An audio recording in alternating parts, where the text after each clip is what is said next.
Bonsoir mes chers amis.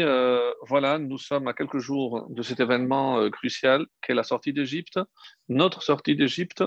Et Baruch Hashem, en tout cas nous ici en Israël, on commence à sortir de ce qu'on pourrait appeler cet enfermement, cette Égypte qui nous a frappés depuis pratiquement un an. Et Baruch Hashem, on commence à s'en sortir en espérant que partout dans le monde, on puisse connaître la joie de retrouver, de se retrouver entouré de tous les membres de sa famille pour célébrer un soir de Seder comme il se doit, comme on avait l'habitude, donc vraiment dans la joie et dans une joie partagée. Alors pour le programme de ce soir, comme vous le savez, il y a plusieurs choses. J'avais hésité puisque c'est vrai, si on n'a pas fait un cours sur Pessah, mais j'en avais fait un autre. J'espère qu'on pourra le mettre en ligne, Bezrat Hashem, très bientôt, dès que je pourrai le réceptionner. Et il y a aussi au sujet de la paracha que nous allons lire, la paracha de Tzav, et c'est ce qui a été annoncé. Il y a également un événement parallèle à la paracha de Tzav, c'est Shabbat Hagadol, c'est le grand Shabbat. Alors, indépendamment de toutes les réponses que nous connaissons par rapport au fait qu'on appelle ce Shabbat Shabbat Hagadol, on va voir donc une nouvelle raison que j'ai trouvée cette année magnifique, d'une grande profondeur, toujours inspirée sur le Sefat Emet, donc le mouvement plus qui tend vers la chassidoute, comme vous le savez déjà depuis fort longtemps. Et si on a le temps, en fin de cours, peut-être une ou deux réflexions sur la Haggadah, mais qui, vous verrez, et sera aussi liée à Shabbat Haggadol et aussi avec la paracha de la semaine. Donc il était difficile dans un premier temps de trouver un lien entre Pessah, Shabbat Haggadol et la paracha de Tzav. Et Baruch Hashem, j'espère que avec la préparation que j'ai eue concernant ces trois points, on va essayer de les rapprocher et trouver un point dénominateur commun qui nous permettra de percevoir la beauté derrière tout ce qui se cache derrière le Shabbat Hagadol, la paracha de Tzav et bien évidemment cette fête extraordinaire qu'est Pessah. Alors, on va peut-être commencer directement et pour que vous me le rappeliez, donc si jamais je venais à l'oublier, quand j'ai dit que si on a le temps, j'aimerais revenir sur un point concernant la Haggadah et c'est une question. Une question pas simplement sur la Haggadah, mais nous savons que relater, faire la narration de la sortie d'Égypte à nos enfants est un commandement divin. Comme c'est marqué, Vehigata lebincha, Vehigadata, et tu raconteras, d'où le terme de Haggadah. Donc ça devient une mitzvah. Or, il est assez étonnant de constater que pour toutes les autres mitzvot, il y a une phase préliminaire qui précède l'accomplissement de la mitzvah. Si on a reçu par exemple l'ordre, même des Chachamim, d'allumer la menorah à la Hanoukia, à Hanouka, ou de lire la Megillah, donc on précède cette mitzvah, comme nous le faisons pour toutes les mitzvot, par une bracha. Asher Kideshanu, qui nous a sanctifiés, Vetzivanu, et qui nous a ordonné al Mikra Megillah, de lire la Megillah, ou les Hadlik, Ner Hanouka, etc. Alors la question, donc vous l'avez comprise déjà, même si je ne l'ai pas encore prononcée, c'est pourquoi n'y a-t-il pas de bracha pour la Haggadah? Donc peut-être juste avant le Magid, là où je sais que je vais accomplir la mitzvah de Vigata Lebitra, donc j'aurais dû dire Asher Kideshanu Bemizota Vetzivanu al Mikra Haggadah, sur la lecture de la Haggadah. Donc, il n'y a pas de bracha. Donc, et vous verrez que, pourquoi je pose cette question parmi toutes les autres questions qu'on aurait pu poser, c'est parce qu'elle va être liée avec le thème principal qui va traverser tout ce que nous allons voir ce soir, un maître mot, et je vous laisse un petit peu le suspense afin que vous puissiez aussi commencer à réfléchir par vous-même et trouver ce point commun, en tout cas au fil de l'avancement de cette réflexion de ce soir.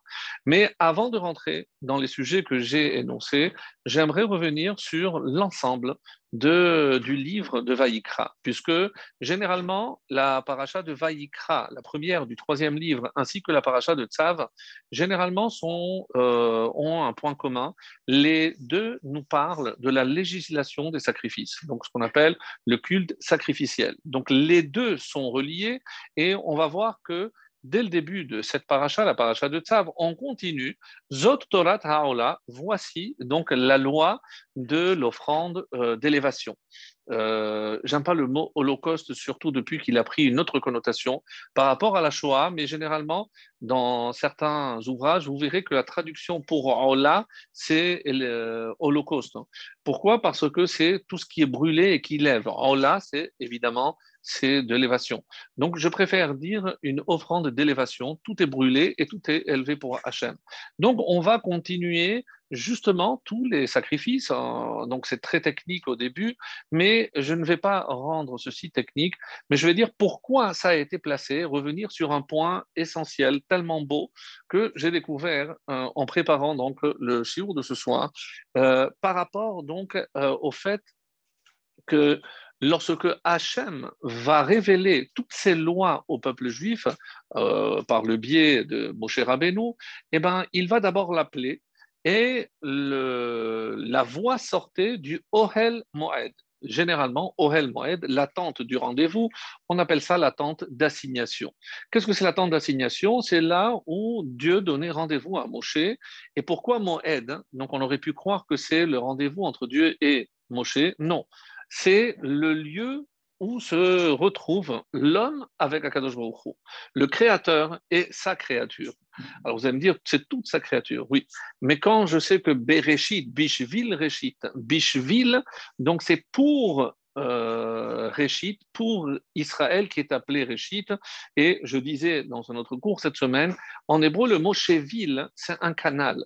Alors je peux dire Bishvil Israël dans le canal ou par le canal d'Israël, Dieu a créé le monde. C'est-à-dire Bishvili Nivra Olam, quand je dis que c'est pour moi que le monde a été créé, ici je vous propose une autre traduction, en tout cas une autre compréhension. C'est pas pour moi que le monde a été créé, mais c'est par moi, parce que je participe à cette création. Et ça renvoie à d'autres notions que nous avons eu l'occasion de voir ensemble. Asher bara Elohim laasot, laasot c'est pour apporter le tikkun, pour parachever, et là, évidemment, rentre en jeu l'homme avec l'action qu'il va développer sur Terre, qui va mettre un terme et va maintenir en tout cas la création à travers son action. Alors, quand je parle de Ohel Moed, on avait dit que Hachem a appelé Moshe et pour lui révéler donc toutes ces lois. Et c'est là où Hachem donc va parler à Moshe. Donc ça, c'est le cadre, hein, on va dire, spécifique à cette paracha. Mais si on étend, qu'est-ce que cela veut dire? Et ça prouve à quel point toutes les fausses religions ont trouvé précisément le point contraire à ce que je vais dire maintenant. Généralement, qu'est-ce qu'on dit? Un homme a reçu l'appel de Dieu et il a senti qu'un appel, etc. Mais qu'est-ce que nous sommes en train de dire ici? Vaïkra El Moshe, donc tout ce livre qui est placé sous le signe de Vaïkra. On avait dit que ce n'est pas que la paracha, c'est tout le livre qui est placé sous ce signe de l'appel de Dieu. Mais quand est-ce que j'entends Hachem? C'est lorsque je suis dans le Ohel Moed. Qu'est-ce que c'est le Ohel Moed? C'est, j'ai dit, le lieu de rencontre entre l'homme et Dieu. Et comment je traduis en termes un peu plus modernes, qu'est-ce que c'est ce lieu de rencontre? Quand est-ce que l'homme va entendre la voix divine? C'est lorsqu'il a accepté le joug divin. Écoutez bien ce que nous sommes en train de dire. Ce n'est pas parce que Dieu, j'entends moi l'appel de Dieu et alors je me soumets. Non, c'est parce que, ou alors quand je me soumets à Hachem, alors je suis apte à entendre la voix divine. Et si l'homme ne fait pas cette démarche d'aller à l'endroit de rencontre, hein, il n'écoutera pas la parole divine. C'est pour ça que peut-être il y a tellement de gens qui restent sourds à l'appel de Dieu parce qu'ils n'ont pas eu, ou n'ont pas encore fait cette démarche d'accepter ce qu'on appelle Rol Malchut Shamaim. Rol Malchut Shamaim, c'est le joug de l'acceptation du royaume divin. C'est curieux parce que vous allez me dire, oui, mais comment un juif accepte le joug divin? Regardez, Rol, Malchut, Shamaïm. Si vous prenez les initiales, ça vous donne, pas dans l'ordre, mais c'est Shin, Mem et Ayin. Shamaïm, Malchut et Ol.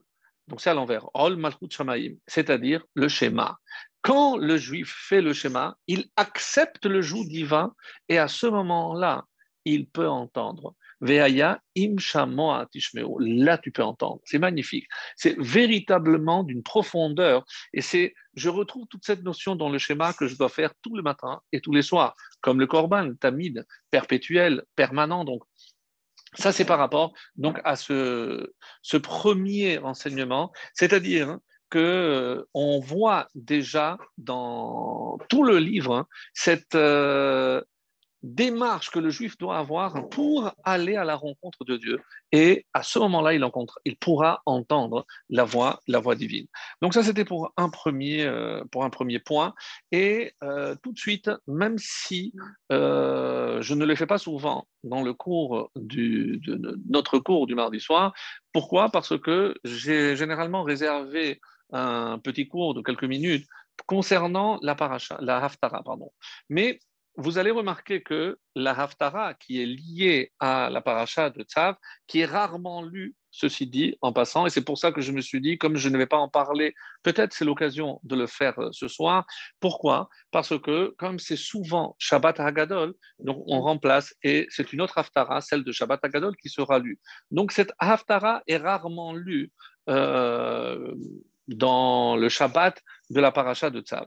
Et là, on va voir des propos extrêmement durs du prophète concernant, justement, on avait déjà vu un petit peu cette notion la semaine dernière, à savoir, est-ce que vous pensez que le but ultime, c'est les sacrifices? Et alors, il dit, non, écoutez ma voix et je serai votre Dieu et vous serez mon peuple. Qu'est-ce que Dieu nous demande? Suivez la voie que je vous prescris.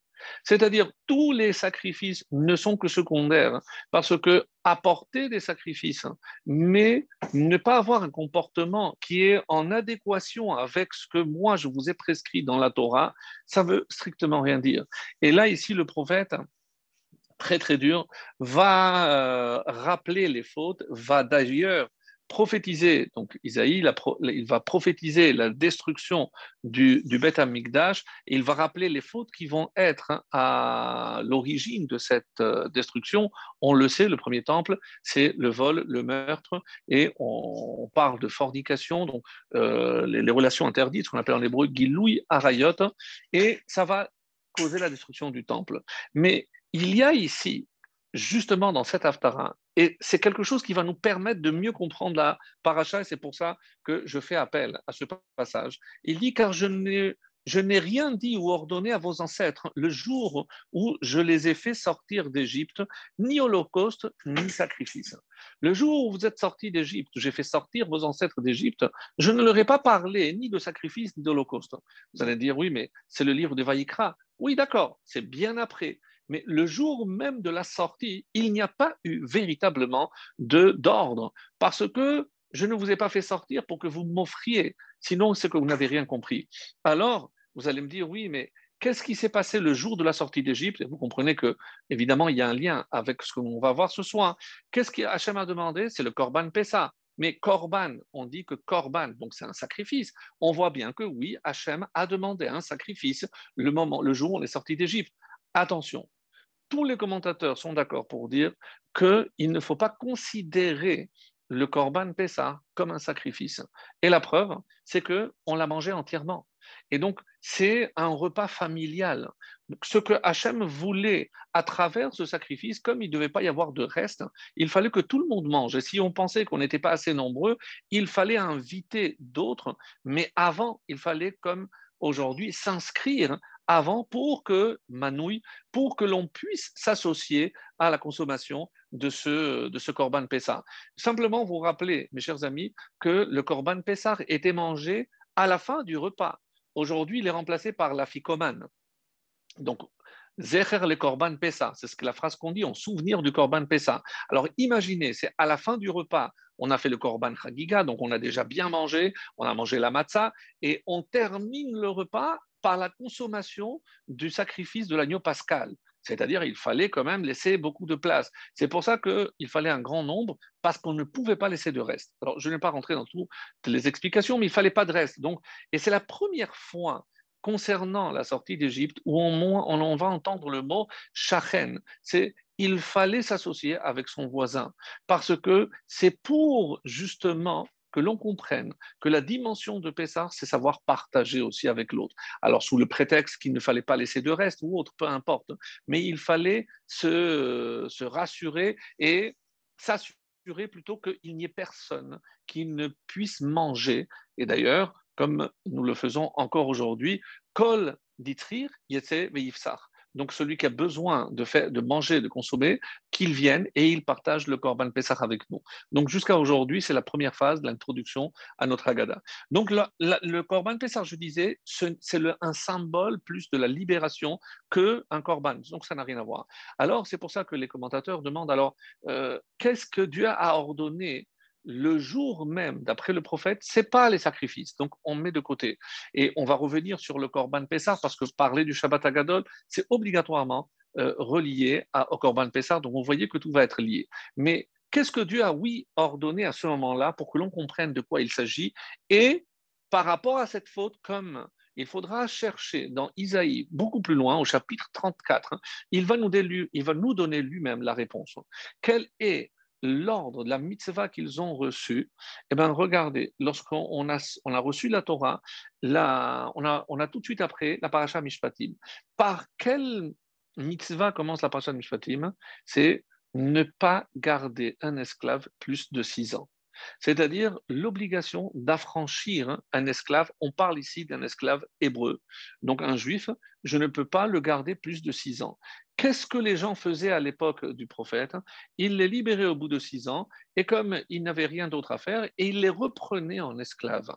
Donc, autrement dit, ils n'ont pas compris que le but, comment toi, Hachem t'a fait sortir de cet esclavage, comment tu peux te montrer aussi cruel pour continuer à considérer ton frère comme un esclave? Comment tu n'as pas fait le nécessaire pour l'affranchir? Et aujourd'hui, parce que, évidemment, encore une fois, et vous l'avez compris, l'essentiel, c'est de comprendre et d'actualiser tous ces enseignements bibliques qui ne sont pas des commémorations ou l'histoire de nos ancêtres les Hébreux. Qu'est-ce que ça veut dire affranchir? Permettre à un juif de retrouver sa liberté. Mais on le sait, mes amis, qu'est-ce que c'est la liberté? Kherut et la Harut. C'est lorsque je vais réussir à graver en lui la Torah. Qu'est-ce que ça veut dire que je n'ai pas réussi à affranchir, à libérer mon frère juif? Je l'ai laissé esclave. De quoi je vais laisser esclave? De ses pulsions, de ses passions, de ses désirs. Donc, je n'ai pas fait le nécessaire pour libérer mon frère juif. Ça, mes amis, c'est essentiel. Et c'est pour ça que, qu'est-ce que ça veut dire associer l'autre au Corban Pessah? Si le Corban Pessah symbolise la liberté, parce que peut-être que si j'avais fait plus d'efforts, eh ben, il n'y aurait pas eu 4/5 qui seraient restés en Égypte. Si j'avais peut-être réussi à associer, et on comprend bien que la consommation du Corban Pessah, c'est pas simplement un culte sacrificiel au bon Dieu, non, c'est que je trouve moi les forces de pouvoir m'affranchir, parce que il ne suffisait pas de sortir d'Égypte, il faut faire sortir l'Égypte du juif, comme on a dit souvent. Donc ça, c'était un point crucial que je voulais partager. Et puisqu'on est dans la lancée, encore une fois, pour jongler un petit peu de la paracha aussi à la Haggadah, pourquoi pas? Vous savez très bien que le souci principal, c'est la transmission. Vehigata lebincha. Alors, il y a un enseignement dans la fin de la paracha, et parce qu'on ne peut pas faire l'impasse sur une paracha comme Tzav. Alors c'est vrai, comme je l'avais dit la semaine dernière, il me semble, les rabbins n'aiment pas trop, qu'est-ce que c'est trop technique, qu'est-ce qu'on va parler des sacrifices, l'endroit où il devait être, qu'est-ce qu'il fallait offrir avec. Donc sans rentrer dans le détail, mais j'ai trouvé ici un point essentiel, et vous allez comprendre que tout est relié. Alors, il y a marqué, donc c'est Vaïkra, le chapitre 8, le verset 2, qu'est-ce qu'il dit? Va prendre Aaron et ses fils avec lui. Alors, évidemment, qu'est-ce qui nous étonne dans cette expression? Et ses fils avec lui. Donc, pourquoi? Et ses fils? Ou alors, même pas, puisque les fils d'Aaron, qui est lui Kohen Gadol, donc lui il est prêtre, ses enfants sont aussi des Kohanim. Donc, à qui s'adressent ces règles? Aux Kohanim. Qui avait comme Kohen Aaron et ses enfants. Donc, je n'avais pas besoin de préciser avec ses enfants, avec lui. Ito. Donc, c'est encore très fort. Qu'est-ce que ça vient nous enseigner? Sur quoi la Torah veut mettre, on dit, le dagesh, on veut mettre l'accent. Et voici un commentaire que je vous propose, que j'ai trouvé magnifique aussi. On dit, regardez, nous savons très bien qu'il y a trois couronnes. Les trois couronnes, c'est la prêtrise, la kehuna, la malchoute, la royauté et la couronne de la Torah. La couronne de la Torah, on sait très bien que tout est héréditaire sauf la couronne de la Torah. Ce n'est pas parce que moi j'ai peiné, j'ai fait des efforts pour acquérir la Torah que d'emblée mes enfants vont l'acquérir parce que moi je l'ai acquise. Certainement pas. Donc ça c'est une évidence. Mais quand le Kohen est Kohen, les enfants sont Kohen obligatoirement. Donc évidemment par naissance. Quand le David est roi, le fils Salomon est roi, et les enfants d'un roi, ben, ils sont rois. Donc, autrement dit, il n'y a pas ici de nouveauté. Alors pourquoi on précise Aaron et ses enfants avec lui? Et il y a un commentaire qui dit, mais regardez, vous voulez voir, par exemple, au niveau de la Torah, on a un exemple qui, Moshe. Moshe Rabbeinu, qui plus grand que Moshe, notre maître, mais on voit bien que ses enfants n'ont pas suivi sa voie. Ce n'est pas parce que Moshe était le maître de tout Israël que ses enfants ont hérité la couronne de la Torah. Alors, certains, on avait parlé de ça, si vous en souvenez, c'est parce qu'ils n'étaient pas passés par la case Égypte et sortis d'Égypte, donc ils ne pouvaient pas faire partie des dirigeants, des leaders, etc. Donc on reviendra, parce que sur Moshe aussi, il y a la question éternelle qui se pose, comment imaginer que Moshe ne soit pas mentionné dans la Haggadah? Donc si déjà on en parle, donc on dira peut-être, ben, Zartacham, un petit mot, vous verrez assez intéressant. Donc on a un autre exemple. On a l'exemple, par exemple, de Shmuel Hanavi, le prophète. Donc Shmuel qui était le maître qui est comparé à Moshe Rabbeinu, qui est Moshe et Aaron, Shmuel. Donc on voit ces enfants, eh ben, on nous dit qu'ils se sont éloignés, ils n'ont pas suivi la voie du Père. Donc là encore, on a un deuxième exemple. Mais vous allez me dire, oui, mais le Cohen, eh ben, on a un exemple d'un Cohen, Eli, Elia Cohen, qui malheureusement dit que non seulement ses enfants ont suivi Trace, mais malheureusement, ils ont complètement déraillé, et ils ont été disqualifiés en tant que Kohanim. C'est-à-dire, attention, ne crois pas que parce que par naissance tu es Cohen, que tu vas garder perpétuellement. Il faut savoir garder aussi le don, l'héritage précieux que nous avons reçu. Parce que si moi aujourd'hui je suis à même de transmettre à mon fils cet héritage depuis la sortie d'Égypte, la narration de la sortie avec tous les miracles, parce que mon père me l'a transmise, et moi cette narration et cet héritage, je vais continuer à le transmettre. Mais ce n'est pas d'emblée, sinon il n'y aurait pas eu cette mitzvah vehigata lebintra de continuer. Alors qu'est-ce que Aaron nous donne? Et c'est pas d'office, et ses enfants avec lui. Aaron a eu un mérite extraordinaire. C'est que ses enfants étaient toujours avec lui. Il ne s'est pas contenté d'être lui, Aaron le Cohen, mais il a réussi à préserver cette transmission qui nous a permis d'obtenir aujourd'hui, et c'est pour ça qu'on a encore des Kohanim aujourd'hui. C'est-à-dire, l'effort de transmission n'est pas d'emblée, c'est pas quelque chose de naturel. Nous, parents, comme on a reçu, on a le devoir de continuer. Et comme je disais, c'est une transe, mais c'est une mission. Donc, c'est en deux mots. Donc, il y a la mission de la transmission, et c'est ce que nous devons, nous aussi, nous dire quand, dans moins d'une semaine, on va s'asseoir à table pour raconter à nos enfants. Donc, ce n'est pas des grandes réflexions, non. C'est faire en sorte que je puisse être fier de savoir que l'héritage que moi, j'ai eu la chance d'avoir, eh ben, je vais être à même de transmettre à mes enfants. Voilà, ça c'était, on va dire, un petit peu pour l'introduction. Et je vais revenir maintenant sur la paracha avant, après, d'aborder dans un deuxième temps, la notion de Shabbat Hagadol. Alors, sur la paracha, je vais revenir sur le début, en tout cas le premier paragraphe de la paracha, et qui dit comme ça, Tav et Aharon et banav les morts, voici maintenant, ordonne à Aaron, à ses enfants, et Zot Torah Taola.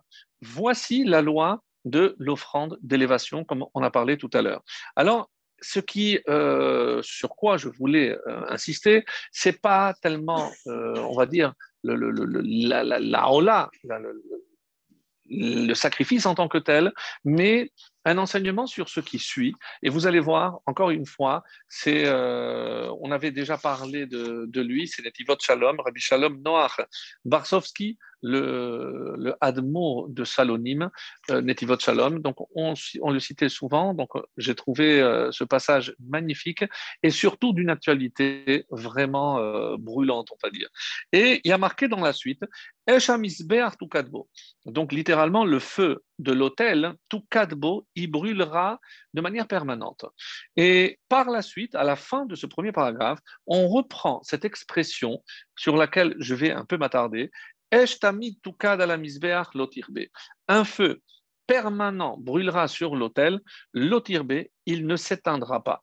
Et comment veiller à ce qu'il ne s'éteigne pas? Alors on nous dit qu'il fallait apporter continuellement toute la nuit du bois pour empêcher à ce foyer de s'éteindre.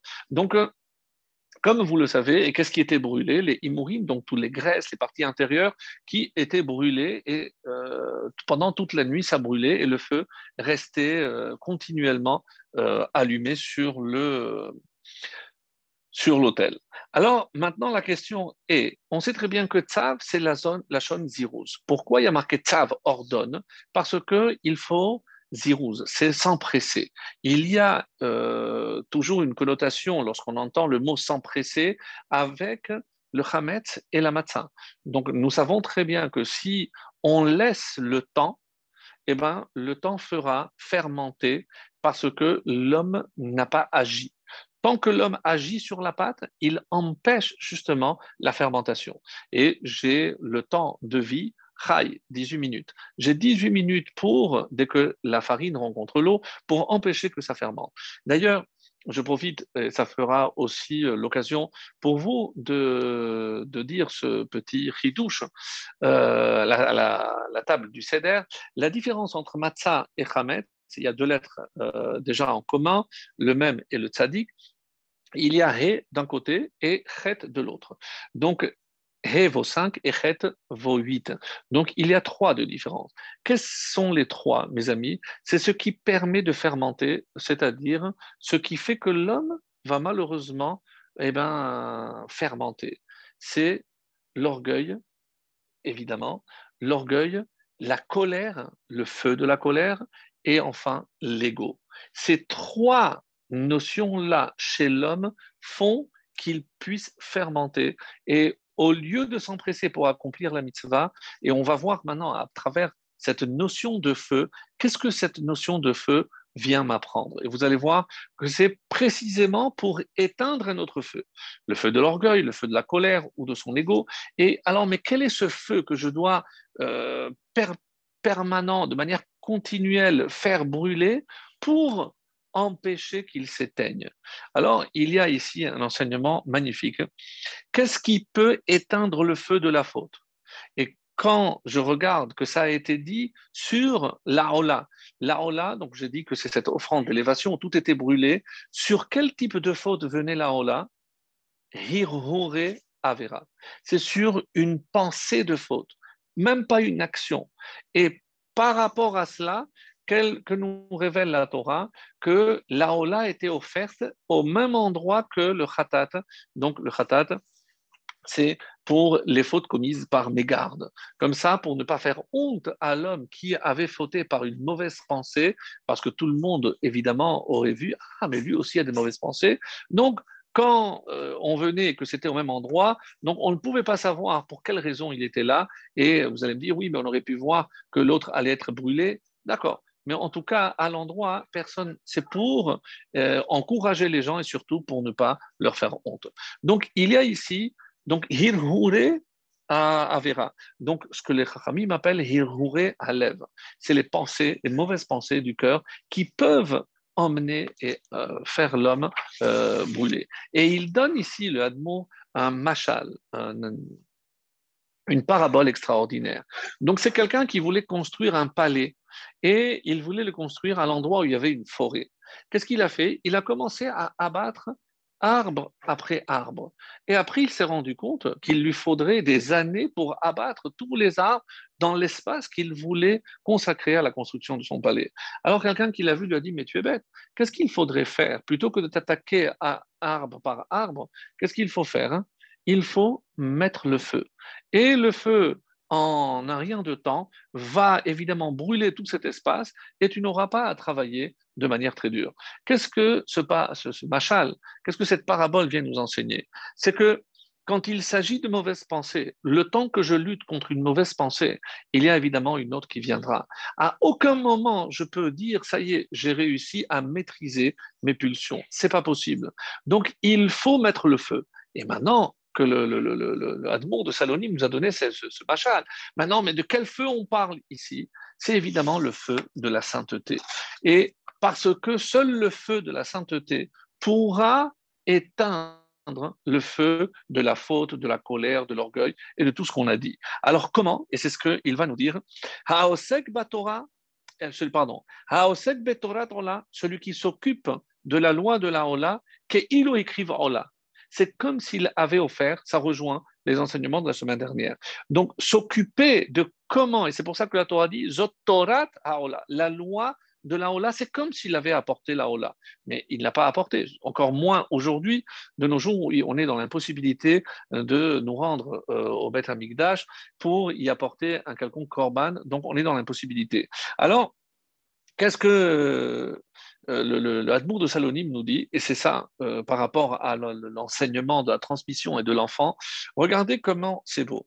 Et il cite le Avot de Rabbi Nathan, donc les traités de Rabbi Nathan, qui nous dit Halomed Torah beyalduto, celui qui apprend la Torah dans son enfance, d'ivrei Torah nivlaïn, littéralement, les paroles de Torah nivlaïn bedamav. Et ces paroles de Torah sont absorbées dans son sang. C'est-à-dire, alors, on connaît cette notion de Girsa de Yankuta, ce qu'on apprend lorsqu'on est enfant. Pourquoi cette importance d'initier déjà les enfants, ne pas évidemment attendre la bar mitzvah pour commencer à les initier à la mitzvah? L'obligation de chinour pour les parents commence dès la naissance et même avant la naissance. Donc, on voit bien que c'est par rapport au fait que la Torah va aller dans le sang. Mais c'est curieux. Pourquoi? Il explique, hein. Et comment je vois dans la Torah, à quoi on compare la Torah? Esh dat l'amo. C'est une religion littéralement de feu. Et c'est pour ça que on compare les paroles et les actions des Chachamim à du feu, à des braises. C'est comme ça qu'il dit Talmid Chacham, Gufo Esh. Le Talmid Chacham, son corps est entièrement de feu, mais un feu de Kedusha. Parce que tout le temps, et on refait le lien avec ce qu'on a vu précédemment, il faut que le feu soit en permanence pour justement éviter qu'il y ait des poussées ou des velléités de faute, même au niveau de la pensée. Alors, un enseignement qui est connu dans Kiddushin 30b, qui nous dit, on avait souvent cité cet enseignement, Barati Yetzerara, Ve Barati lo Torah Tavli. J'ai créé le Yetzer Hara et j'ai aussi créé la Torah comme un condiment, littéralement comme un condiment. Alors, la question que pose ici le Hadmour de Salonim, il dit, mais ça, je ne comprends pas quelque chose. Pourquoi? Parce que le Yetzer Hara, c'est des pulsions, c'est dans le sang. Mais la Torah, je pensais plutôt que c'était le Sechel, c'est-à-dire c'est à l'intellectuel. Comment je peux lutter avec quelque chose d'intellectuel avec le corps? Comme nous l'avons dit, quand je suis moi, je suis moi. Autrement dit, il y a ce que je pense, mais il y a ce que je fais. Alors, on a envie de dire ici, c'est un petit peu pareil. Comment le fait d'étudier la Torah peut compenser justement mon penchant à faire le mal, ce qu'on appelle nous le Yetzer Hara. Et c'est l'explication magnifique qu'il donne. Pourquoi? Parce que le but, évidemment, c'est ne pas laisser la Torah au niveau de l'intellect, c'est-à-dire au niveau du cerveau. Il faut que lorsque ce feu va brûler en moi, ce feu de Kedusha, il va pénétrer, il va brûler constamment jusqu'à rentrer dans mes entrailles, dans mon sang, comme on a vu pour l'enfant. Mais il faut faire en sorte que tout ce que je vais étudier Torah ne reste pas au niveau de la tête, mais traverse et atteigne mon cœur. Donc, une fois que j'aurai intégré ces enseignements, donc là, je suis paré pour lutter contre le Yetzer Hara. Tant que la Torah reste au niveau du sechel, de l'intellect, ben, je n'aurai aucune chance de gagner le Yetzer Hara. Vous avez compris que connaître la Torah ne suffit pas, parce que souvent on dit, mais comment un tel qui étudie, comment il a pu faire de telles fautes, de telles erreurs? Mais on a une explication magnifique grâce à l'Admour de Salonim. Mais parce que tant que ça reste au niveau du cerveau, que ce n'est pas descendu au niveau du cœur, eh ben, c'est pas. Il y a le Yetzirah, il y a Torah, Tavlin. Mais tant que la Torah ne joue pas sur le même terrain que le Yetzirah, eh ben, il ne pourra pas s'opposer. Et évidemment, le Yetzirah continuera à l'emporter, hélas et malheureusement. Alors, il cite un Tehillim, le Tehillim 97, qui dit Esh lefanav teler utlahet saviv sarav. Donc je traduis un feu marche devant lui et il dévore ses adversaires alentour. Donc à quoi fait allusion encore une fois? C'est un feu qui marche devant et c'est ce feu qui peut venir à bout, donc dévorer littéralement ses adversaires. On a bien compris ici l'image parce que quand est-ce que le feu apparaissait, mes amis? C'est lorsqu'il marchait dans le désert, c'est la nuit, il y avait le feu. Donc, on comprend le lien magnifique avec le feu qui brûlait la nuit sur l'autel. Donc, l'autel de l'homme, c'est le cœur. Et donc, il faut tout faire pour ne pas laisser ce feu s'éteindre. Parce que tant qu'il est là et qu'il est allumé, et que je fais le maximum pour le maintenir, je pourrai contrer toutes les forces du mal au niveau de la pensée et à plus forte raison au niveau de l'action. Et il rajoute quelque chose d'extraordinaire en disant ce que je viens de dire, entre autres, mais pourquoi maintenant la nuit? Pourquoi c'est la nuit? C'est le moment où c'est le sommeil, c'est-à-dire le moment où je ne contrôle plus mon corps. Qu'est-ce que c'est la nuit? C'est le sommeil. Alors, on a dit qu'il y a plusieurs parallèles, c'est aussi l'exil, mais par rapport à ce que nous sommes en train de voir, et c'est ce qu'il veut dire. Et il cite un enseignement dans Sota 21a qui dit Torah magne matzla. La Torah, elle protège et elle sauve ben be'itna de asikba ou ben be'itna de lo asikba. De l'araméen, qui veut dire c'est pas seulement au moment où je m'occupe de la Torah, mais même lorsque je ne m'occupe pas de la Torah. Donc, tant que je suis en train d'étudier la Torah, donc évidemment qu'elle me protège. Mais le chidouche, qu'est-ce qu'il y a de nouveau ici? C'est que la Torah continue à me protéger même lorsque je n'étudie pas. Il faut faire en sorte que l'étude de la Torah, quand je m'occupe de la Torah, soit faite de manière à ce qu'elle continue à brûler en moi cette Torah, même lorsque j'ai fermé ma Gemara, lorsque j'ai fermé mon livre de Torah, ou j'ai éteint, j'ai fini mon cours, mon shiur de Torah. Donc, ces paroles qui vont me pénétrer, pas simplement par l'ouïe jusqu'au cerveau, mais l'ouïe en passant par le cerveau, mais jusqu'au cœur. Et c'est comme ça que la Torah est véritablement salvatrice. C'est comme ça qu'elle peut nous sauver. Et c'est ce qu'il dit. Donc, c'est par rapport à cet enseignement. Et il termine en faisant lui aussi le lien avec ce que nous allons faire tous ce jeudi soir. Il y a une mitzvah d'éliminer le Hametz.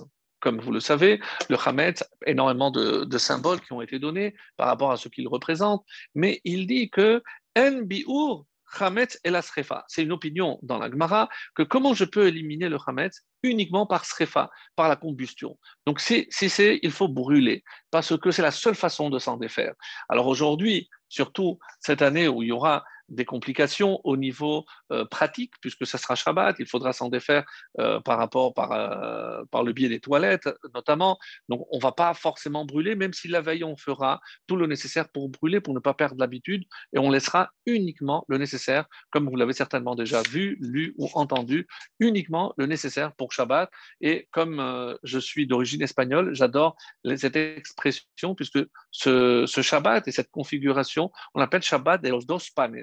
Donc, c'est par allusion à ce que dit la halakha, c'est qu'il faudra tout brûler, tout faire disparaître, on laissera que pour 2 repas. Le repas du vendredi soir et samedi matin très tôt, dos panes, 2 pains, donc un pain pour le soir et un pain pour le matin, pour ne pas qu'il y ait de reste, pour ne pas être obligé après, puisqu'on aura du mal à s'en défaire. Donc, il y a un nom particulier qui s'est répandu, Shabbat dos panes. Donc, comme ça, vous saurez de quoi il s'agit. En tout cas, pour revenir à l'enseignement de l'Admour de Salonim et sa conclusion, donc qu'est-ce qu'il dit par rapport au Hametz? Il faut le brûler. Et c'est comme ça qu'il dit, mais il faut chercher avant. Mais on voit bien qu'il ne suffit pas de chercher. Bachorim ou Bazdakim, dans les interstices, dans les trous, dans les cavités. Mais de quelles cavités? C'est les cavités de notre cœur. Donc, et surtout de notre cerveau aussi. Parce que tant que je n'ai pas éliminé au niveau de la pensée, et c'est ça ce qu'il veut nous faire comprendre, c'est que comment je peux lutter contre la pensée? Vous allez me dire, mais la pensée, je ne peux pas la contrôler. Faux.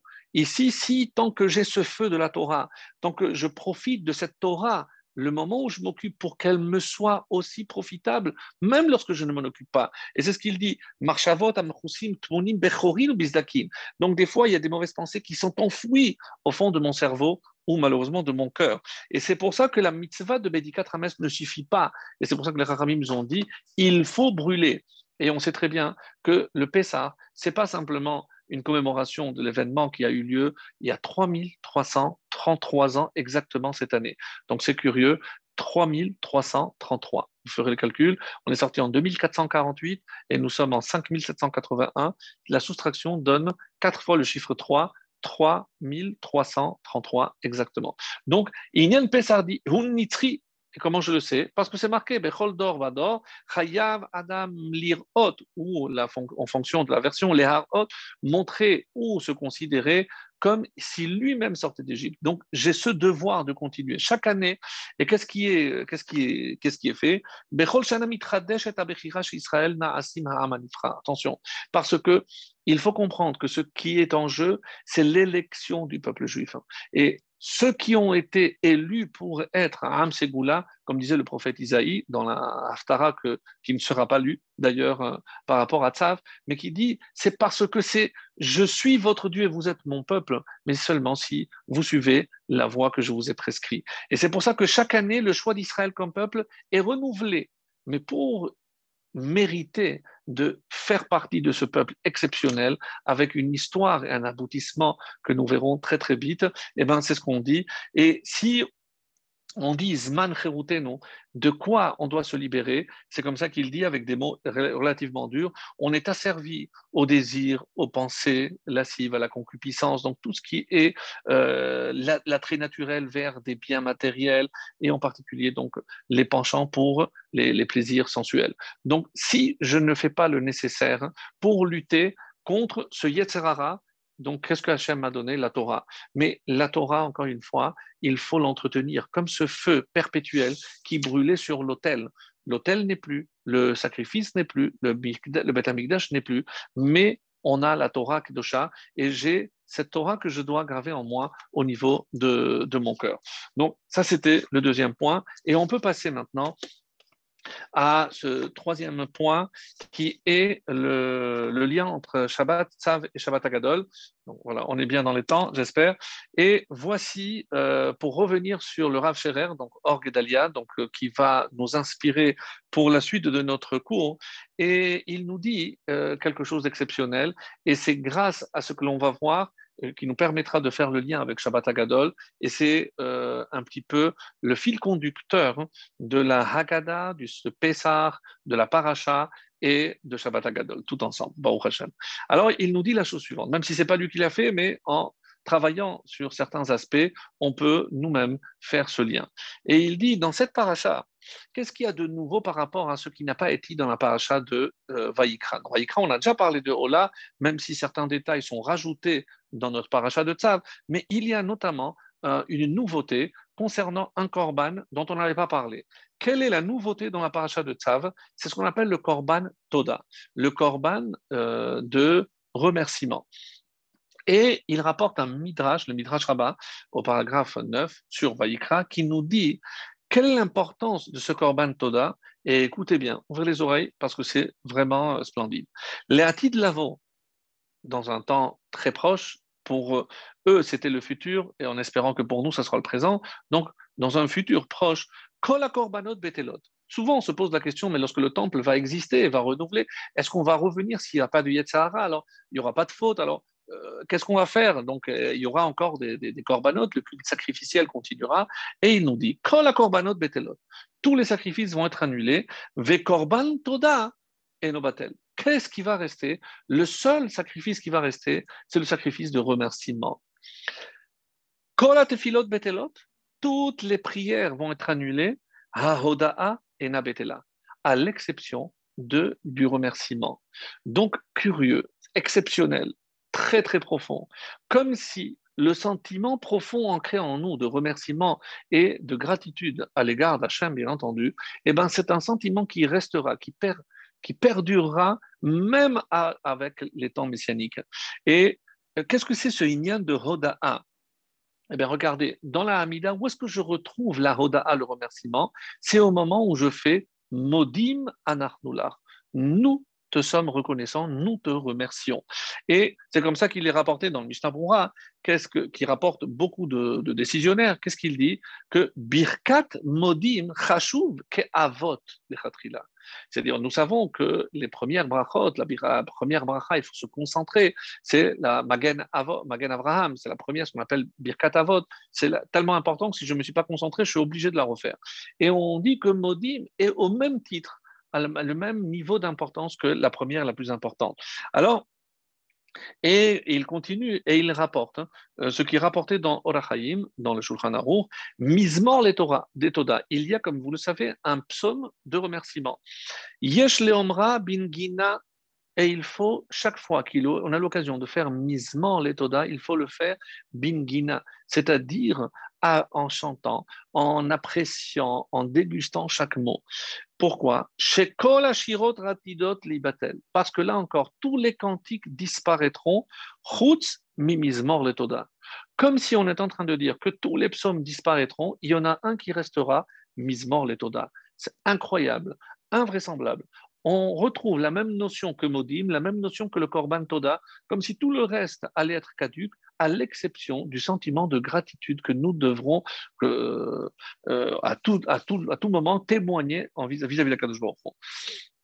Et il rapporte Da'at Zekenim sur la paracha, donc encore une opinion magnifique qui dit que Modim, le moment où on fait Modim avec Kavana, Modim Anachnular Hakshem Elokenu, et on dit sur tous les miracles que tu nous as fait.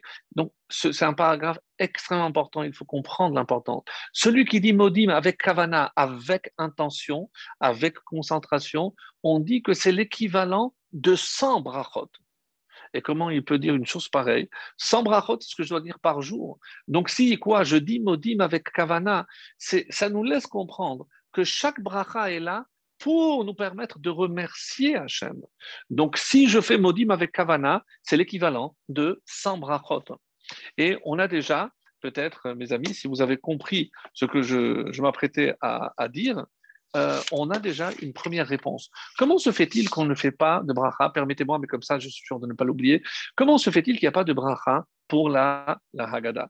Et alors, il dit comme ça, c'est un livre qui est attribué au Rosh, qui s'appelle Bessamim Rosh, les odeurs. Les bonnes odeurs, les herbes odoriférantes du roche, littéralement, le Siman 196 qui dit on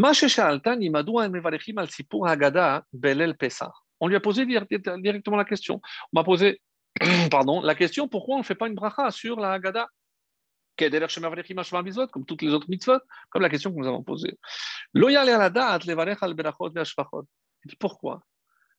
Pourquoi? Exceptionnel. Et il donne un exemple magnifique. Quand je fais Birkat Amazon, j'accomplis une mitzvah, pas des rabbins, de la Torah. Tu te rassasiras et tu béniras. D'ailleurs, à ce propos, un enseignement magnifique que j'ai dit dans un autre cours, on dit que les anges on fait, excusez-moi le terme, reprocher à Hachem de faire un peu de favoritisme à l'égard du peuple juif. Pourquoi? Il dit, regarde Hachem, ce que tu fais avec eux. Et il a dit, mais comment voulez-vous que je ne fasse pas de favoritisme? Regardez, moi je leur ai demandé, lorsqu'ils sont rassasiés, de me bénir, et eux, avec 30 grammes, bon, les khatrila, quand on fait netila, il faut savoir qu'il faut au moins manger kabetza, c'est-à-dire 60 grammes, 57, 58, on dit à 60 grammes. Et eux, même sur 30 grammes, ils font déjà Birkat Amazon. Mais moi, je me suis toujours posé la question, mais au contraire, mais si la Torah, c'est Doraïta, me dit que lorsque je suis rassasié, je dois bénir, comment je veux imaginer qu'avec 30 grammes de pain, je suis rassasié, je mens avec 30 grammes, je ne suis pas rassasié. Donc, je ne peux pas imaginer pourquoi je prends un risque de faire Beracha levatala, une bracha en vain, parce que je suis en train de faire une bracha alors que je n'ai pas accompli le stade, la condition sine qua non, c'est-à-dire quand tu es rassasié. Comment je peux me rassasier avec 30 grammes? Écoutez, personne ne va y croire. 30 grammes, regardez ce que c'est en volume, c'est symbolique. Donc, j'ai entendu une réponse magnifique. Parce qu'on dit, et c'est par rapport à l'importance du début de la Gada, celui qui a faim, qui vient, il mange. On dit que de tout temps, Baruch Hashem aujourd'hui, non.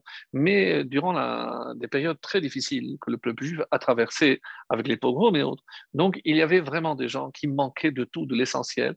Et même lorsqu'ils avaient la chance d'avoir un petit peu de pitance en semaine, ils mettaient toujours de côté pour le Shabbat, pour avoir de quoi avoir un pain pour le Shabbat. Mais il y avait encore pire. Ce qui, malheureusement, le Shabbat arrivait, et comme ils n'avaient pas pu mettre de côté, qu'est-ce qu'ils faisaient? Ils se rendaient à la choule, à la Sina, et ils se mettaient à la fin, et ils attendaient que les gens, en sortant, puisqu'ils savaient que c'était l'endroit où c'était les mendiants, vraiment les nécessiteux, qui occupaient ces places-là, et donc ils attendaient normalement que les gens les invitent. Et les premiers qui s'empressaient pour les inviter, ce n'étaient pas forcément les plus aisés, les plus riches, mais ceux qui voulaient même leur maigre pitance, eh ben, ils voulaient quand même la partager. Alors, quand ils rentraient, ils les invitaient, et ce pain, à peine qui suffisait à leur famille, eh ben, ils la partageaient. Et alors, quand ils faisaient Birkat Amazon, même sur 30 grammes, ils étaient rassasiés. Mes amis, rassasiés de quoi? Pas du corps, rassasié de l'âme.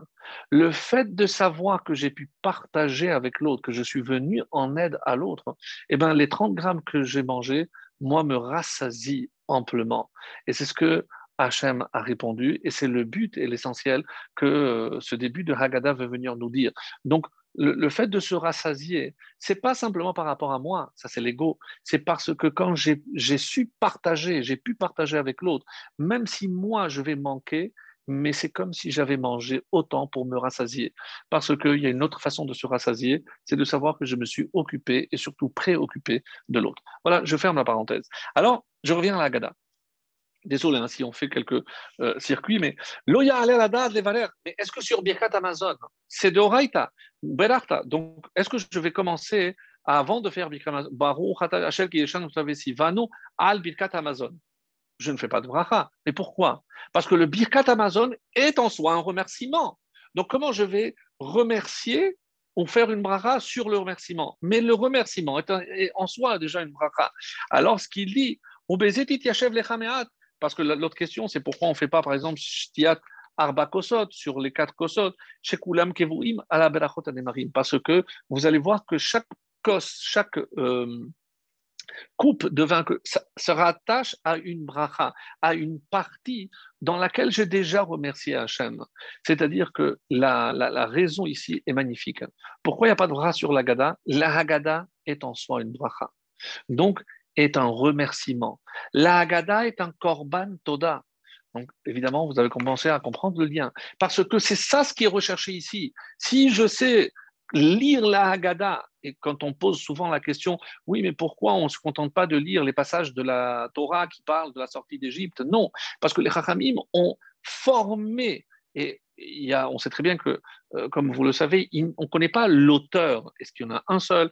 Certains disent que c'est Anshe Kenes comme ça c'est rapporté dans le Sefer Keli Chemda, dans l'introduction à un livre qui s'appelle Keli Chemda, où un Chacham Echad Shalani al Anshe Knesset Gedola Shetikrenu Seder Haggadah Shel Pesach.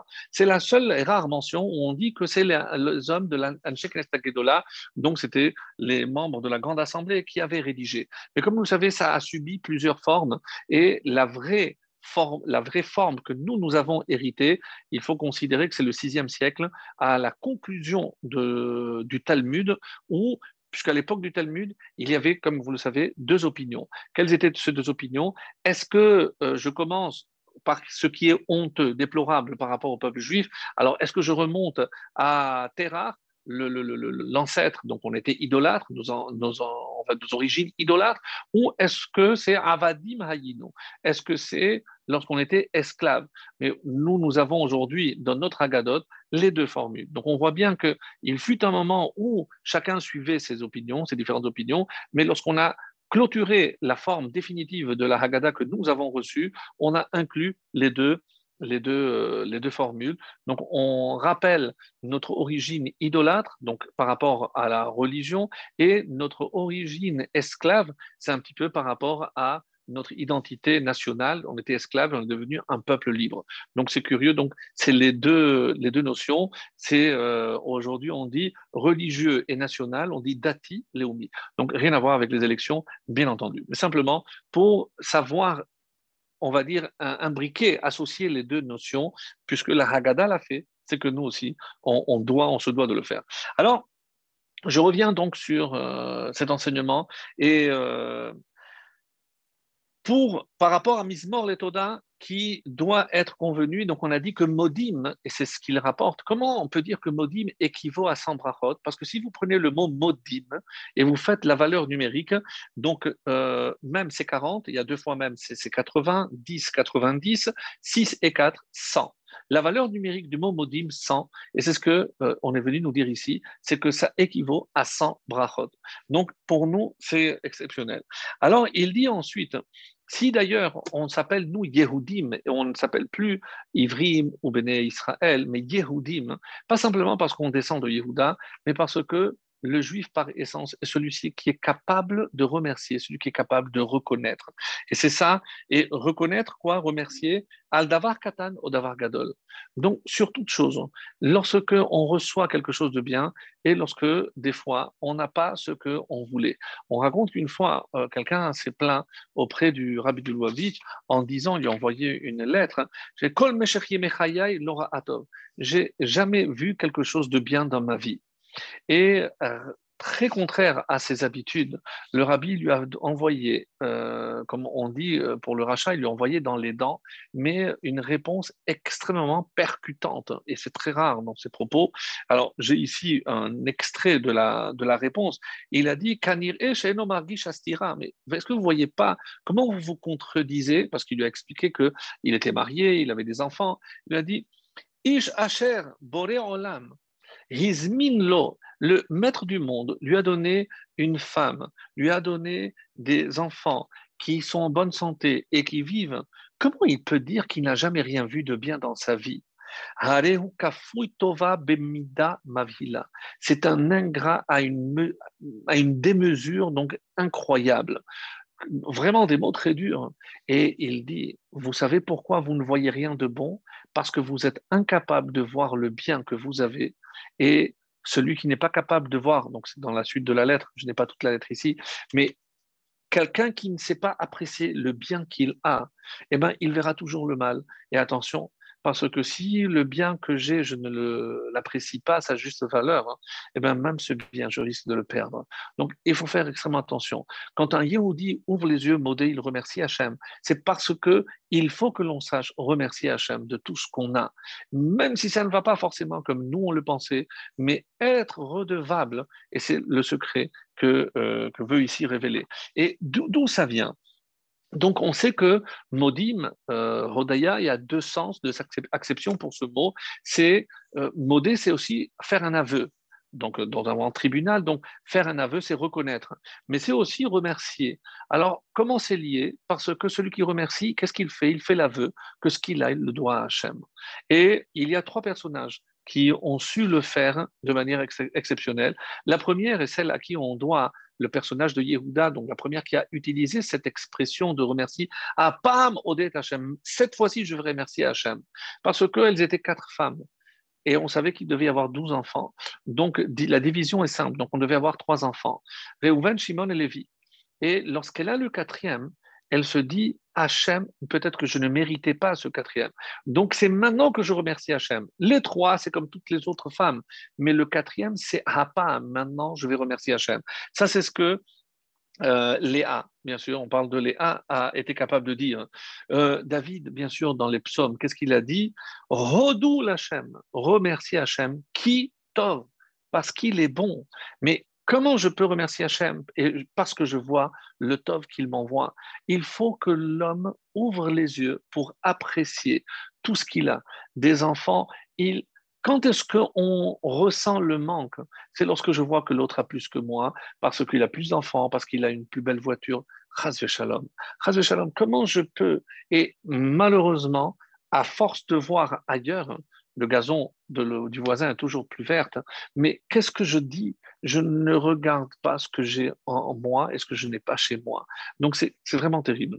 Donc David nous invite à et descendant de Yehuda. Donc, on a la mère, Léa, le fils, Yehuda. Et quelle est la grandeur de Yehuda? Vayaker, il a reconnu, lorsque Tamar l'a accusé, n'a pas accusé ouvertement, mais il a reconnu, il a avoué sa faute, et c'est la grandeur de Yehuda. Donc, 3 personnages. C'est vrai que Yehuda, il a reconnu, il n'a pas reconnu Hachem, mais il a reconnu sa part. Et c'est comme ça, en faisant l'aveu, il a reconnu que ça venait d'Hachem. Donc, c'est à peu près la même notion. Alors, maintenant, je vais parler par rapport à, donc toujours à cette notion de remerciement, en essayant de faire vite, pour terminer avec une idée magnifique de Shabbat Hagadol que je voulais à tout prix.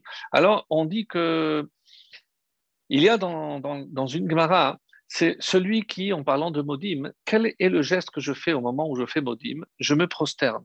Celui qui ne se prosterne pas, donc ça c'est marqué, après, pendant cette année, chez Asa Nachash, on dit Shidro, sa colonne vertébrale, elle devient comme un Nachash. Donc il se courbe, il ne pourra pas se tenir droit. Comme une sorte de malédiction sur celui qui ne se prosterne pas. Et alors, le Maharsha explique pourquoi. Parce qu'au moment où on fait le Modim, on se prosterne et là-bas on voit que c'est la soumission. Qu'est-ce que c'est la prosternation, l'inclination? C'est la soumission à Hachem. On reconnaît que tout vient d'Hachem. Et qui, Mishéno Kore Abe Modim, Raoui, et pourquoi? Parce qu'on le punit comme le serpent. Le serpent, avec sa superbe, avec son audace, qu'est-ce qu'il se tenait droit? Hachem, comment il l'a puni? Il est tout le temps collé à terre. Et dans les Chidushé Harim, nous dit que qui a hérité cette impudence, cette insolence, c'est Yavan. Yavan, on dit que Yavan ou Azout, parce qu'il y a marqué Vayachlita Dinachash, comme c'est marqué dans Daniel. Donc, Yavan a hérité en quelque sorte cette effronterie. Et c'est pour ça que on dit Ulvatel Kocho Shel Yavan, et pour annuler justement cette force de Yavan, on a instauré 13 prosternations. Donc, il ne détaille pas ici, mais l'une d'elles, c'est précisément celle de Modim. Donc, extrêmement important, mes amis, non seulement de lire Modim avec Kavana, avec concentration, mais aussi de s'incliner. Et après, on nous raconte une histoire merveilleuse qui se trouve dans Kiddushin 29b, où je ne lis pas, je vous la résume pour aller plus vite, où on raconte qu'il y avait ce qu'on appelle dans le langage un agent nuisible, un mazik, un démon, pour le nommer en français, un démon, et qui se trouvait dans le Beth Midrash de Abaye. Et Abaye a entendu qu'il y avait un sage qui venait, qui s'appelait Rabbi Achabar Yaakov, qui était connu par sa grandeur exceptionnelle. Et qu'est-ce qu'il a dit? Il a interdit à tous les habitants du village de donner l'hospitalité à Rabbi Achabar Yaakov. Comme ça, il serait contraint de dormir dans le Beth Midrash, et lorsque le démon viendrait, eh ben, c'est sûr qu'Hachem allait faire un miracle, comme Rachel l'explique là-bas dans la Gemara, il allait faire un miracle pour sauver Rabbi Acha Bar Yaakov. Effectivement, c'est ce qui s'est passé. N'ayant pas un endroit où dormir, il est venu, il a passé la nuit, le démon, et comment décrit la Gemara le démon? Un serpent à 7 têtes. Et qu'est-ce qu'il a fait, Rabbi Acha ben Yaakov? Il se prosternait. Chaque fois qu'il s'est prosterné, on dit qu'une tête de ce serpent tombait. Jusqu'au moment où les 7 têtes sont tombées et la suite de l'histoire, vous m'avez tendu un piège, et heureusement qu'Hachem, il m'a fait un miracle et on dit que de toute façon, Abaye était sûr qu'il allait mériter un miracle. Et c'est le Marche qui donne l'explication. Qu'est-ce que ça veut dire un serpent, même si c'est une image, un serpent à 7 têtes?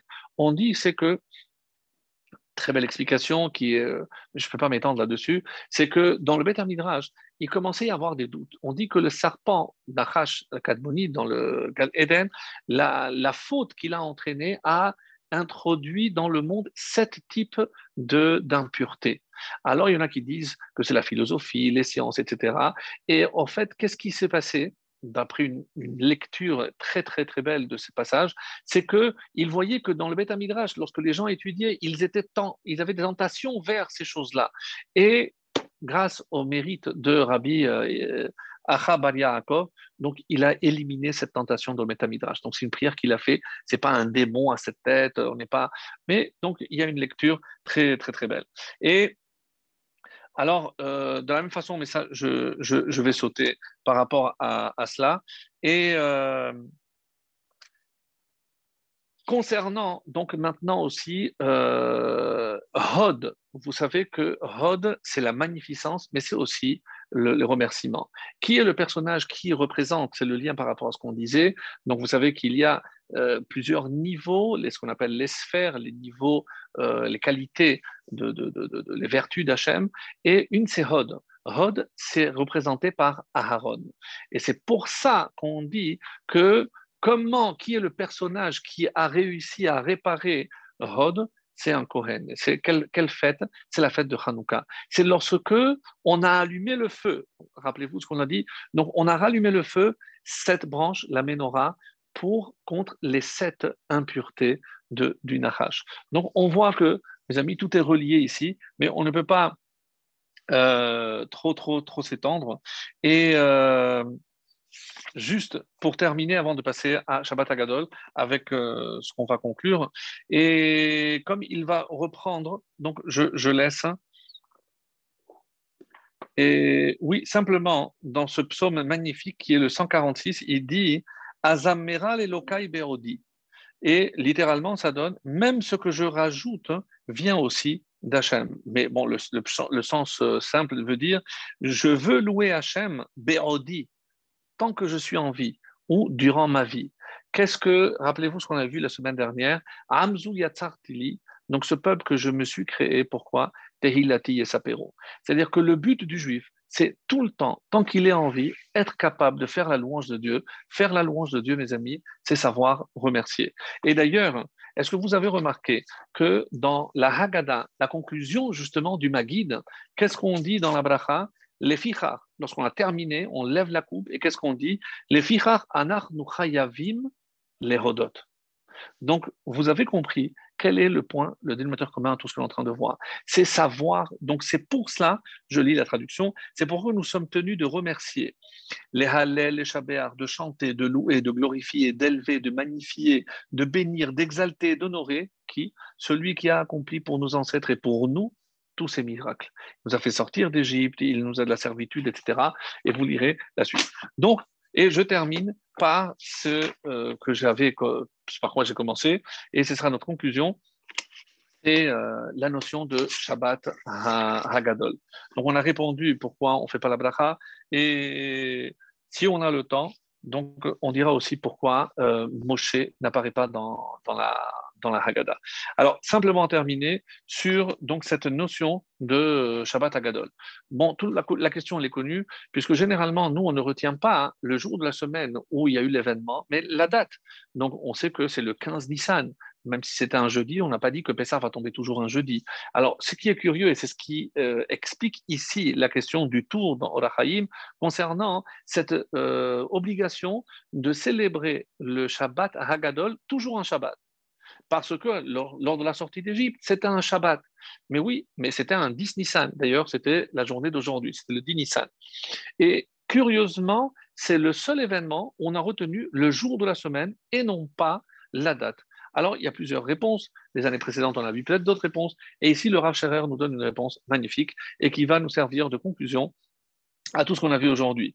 Alors, il dit comme ça, c'est rapporté dans la Mechilta sur un autre passage de la paracha de Béchala, et il nous dit comme ça, Im tizku lishmor et Shabbat, si vous avez le mérite d'observer, de respecter le Shabbat, Atid Akadosh Baruch Hu latet lachem shalosh moadim Pesach, Atzeret, Vesukot.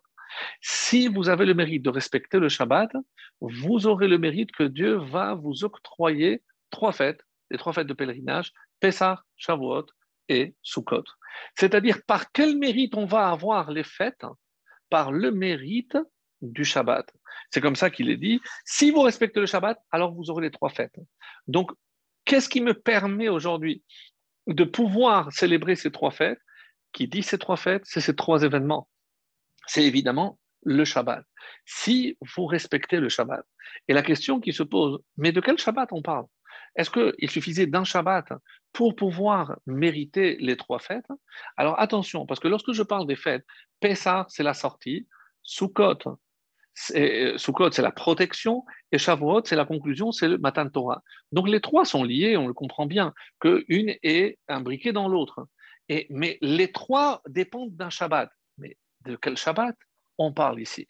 Évidemment, vous avez compris la réponse. C'est que c'est ce Shabbat qui a précédé la sortie d'Égypte où toutes les fêtes sont déjà inscrites, pas simplement Pessah, parce que s'il n'y avait pas eu de sortie d'Égypte, il n'y aurait pas eu de don de la Torah, il n'y aurait pas eu de protection. Donc, tout, toutes les fêtes étaient déjà incluses dans le Shabbat de la sortie d'Égypte. Donc, on comprend ici, d'ailleurs on le dit, c'est que chaque Shabbat influe sur les jours de la semaine à venir. À plus forte raison ce Shabbat, parce qu'on considère que c'est le premier Shabbat. Pourquoi le premier Shabbat? Donc, c'est le premier Shabbat où le peuple va se rattacher non seulement avec Dieu, mais aussi avec le Shabbat. Tout le monde connaît ce fameux Midrash. On nous dit qu'il y a les 6 jours de la semaine que Dieu a créés, donc ils étaient tous le dimanche avec lundi, et après le Shabbat s'est présenté tout seul, et Hachem lui a dit non, toi je te laisse pour le peuple juif, et le peuple juif sera ton khatan, et toi tu seras l'akala. Mais à quel moment on dit que ce mariage a eu lieu? C'est le Shabbat de la sortie d'Égypte.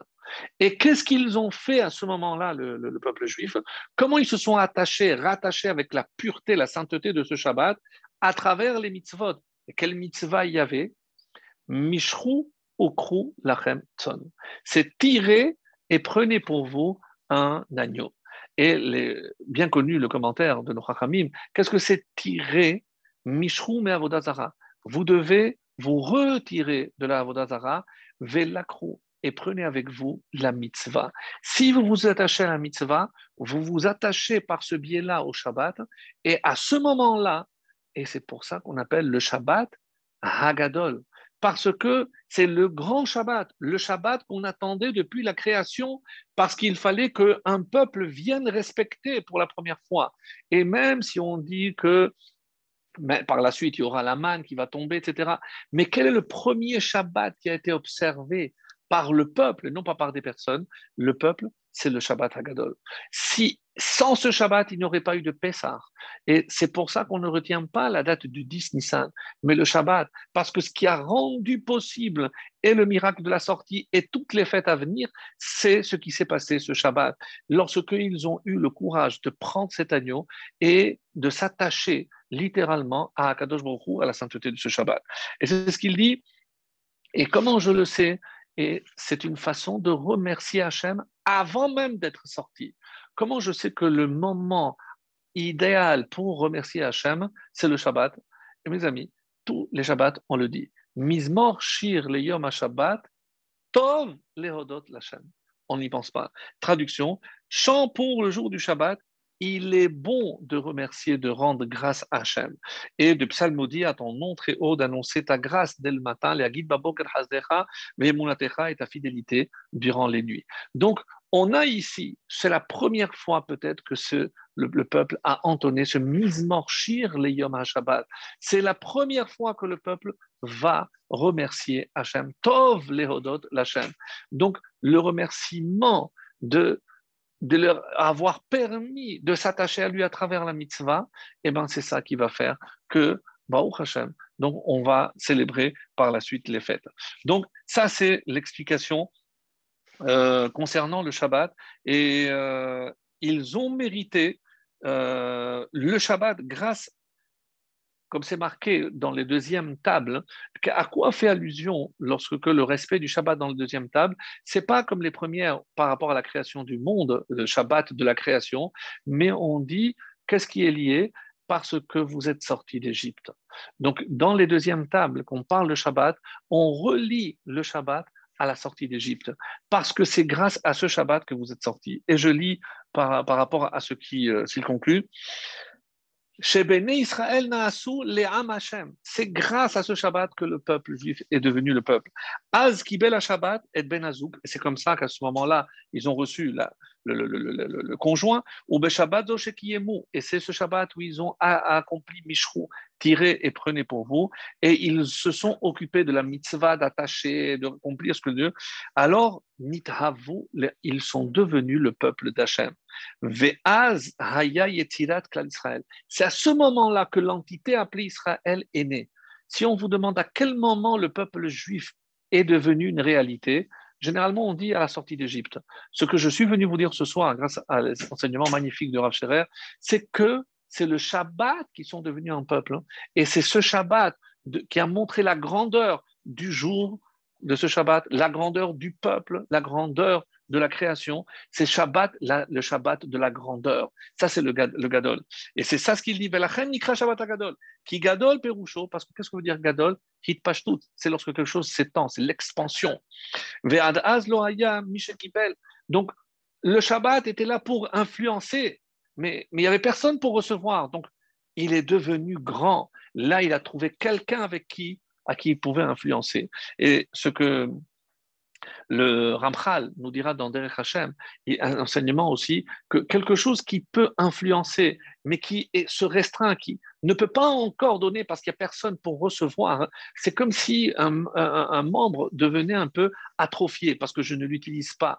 Donc, et au moment où je peux commencer à l'utiliser, donc là, on parle de Gadol, et c'est ce qui s'est passé avec Chez Gadol, qu'est-ce que veut dire Gadol? Lachon Itpashut. C'est tout ce qui peut influencer, mais dont on ne se sert pas, les forces finissent par s'amoindrir. Et le Shabbat n'avait personne pour influencer. Et lorsque le peuple juif a accompli cette mitzvah, donc le Shabbat est devenu le grand Shabbat, le Shabbat Agadol. Et je termine par ce petit enseignement que j'ai trouvé aussi magnifique, parce que Shabbat, n'oublions pas, c'est aussi la chouve, c'est retourner, revenir. Donc, la sainteté du Shabbat, elle s'est étendue, comme on a dit, elle s'est étendue et s'est propagée sur les trois fêtes. Parce que de ce Shabbat, il a influencé toutes les fêtes à venir. Et c'est pour ça que Gadol, mais plus que cela, c'est où est rentrée la sainteté de ce Shabbat? Elle est rentrée dans les bénis Israël. Et les bénis Israël, par cette sainteté, donc ils sont devenus saints. Eux aussi sont devenus grâce à ces trafètes. Parce que le Shabbat, c'est le retour à la source. Et quand est-ce que le peuple juif est revenu à sa source? C'est ce Shabbat, le Shabbat du retour littéralement. Mais pas que le peuple juif, mais toute la création. On attendait le Shabbat, bijou d'Israël. Mais quand est-ce qu'Israël va devenir une réalité? Ce Shabbat. Donc, ce Shabbat à Gadol, vous comprenez, mes amis, que les bénis d'Israël, eux, ils sont retournés à leur source, sont retournés à Kadosh Baruch Hu. Et par là, c'est toute la création qui est revenue à la source. Et c'est pour cela qu'on appelle ça Zecher Lanes, en souvenir de ce miracle, que le Shabbat a été retenu, pas simplement la date du 10 Nissan, parce que sans la force de ce Shabbat, on n'aurait pas eu le miracle ni de la sortie d'Égypte, ni des trois fêtes à venir. Donc, ça, c'était pour la conclusion, en espérant, je termine en formulant ce vœu, que Be'ezrat Hashem, que nous aussi, on soit capable, ce Shabbat qui arrive, de puiser toutes les forces, puisque Gadol, c'est la Gédoula, c'est aussi la bonté. Et Hachem, le Shabbat du grand, c'est le Shabbat d'Hachem. Hachem qui est bon. Et qu'est-ce qu'il attend? Que nous, on soit capable de remercier. Alors, on remercie Hachem pour tout ce qu'on a, pour tout ce qu'il nous a donné, pour tout ce qu'il nous donne et pour tout ce qu'il nous donnera. Be'ezrat Hachem. Excellente soirée.